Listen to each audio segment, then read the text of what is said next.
Заах математик 2-ын 74 дугаар урлагийн өмнө яг алдсан байна. Тэгэхээр одоо нөхөө тайлбарлая. 2 шог ороход тусна нүхний нийлбэр нь тэгш байсан бол гэж. За тэгш байна гэдэг чинь хоёулаа тэгштэй байна. Эсвэл хоёулаа сондгоотой байна гэсэн үг. За тэгэхээр хоёулаа тэгш, хоёулаа сондгоо байх боломжтой толчий. Тэгэхээр манай шоо чинь 1 3 5 гэсэн 3 тэгш, эсвэл 2 4 6 гэсэн 3 тэгштэй. За тэгэхээр би 2 тэгшийг авна гэдэг чинь эндээс эхлээд 2 тэгш маань 2 4 6-аас авах боломжтой танд 3 шиг дахиад тэгштэй 2 3-аас л авна. Ингээд 2 тэгштэй авах боломж 9 шиг. За эхний сондгоотой авах боломж нь 3 шиг. Энийг 3 5-ын аль нэгийг авна шүү. Дахиад энэ 3-ын аль нэг.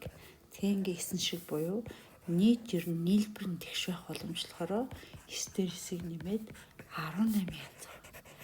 За тэгсэн тэр дээрээс бүгд юу болох юм гэж хоёулаа анхны тоогоор туссан баг. За хоёулаа анхны тоогоор туссан гэхээр бүгдээрээ эхлээд энэ юнтроос авъя л да. Тэгш дотроос болохоор ерөөсөө 2 4 6 гэсэн эндээс 2 анхны тоо гэж 4 6 2 анхны тоо биш юм чинь 2-ыг 2-таа авсан.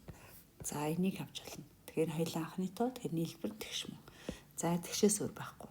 За сондгоогоос болохоор 1 бол анхны тоо биш. Тэгэхээр бүгдээр 3 5 2-ыг л авна гэсэн үг тийм. Тэгэхээр би 3-ыг 3-таа авчий. Эсвэл 3-ыг 5-таа авчий. За эсвэл яг 2 шог ороход тэгэхээр эхний шоо нь 5 дараагийн шоо 3 байж л шүү дээ.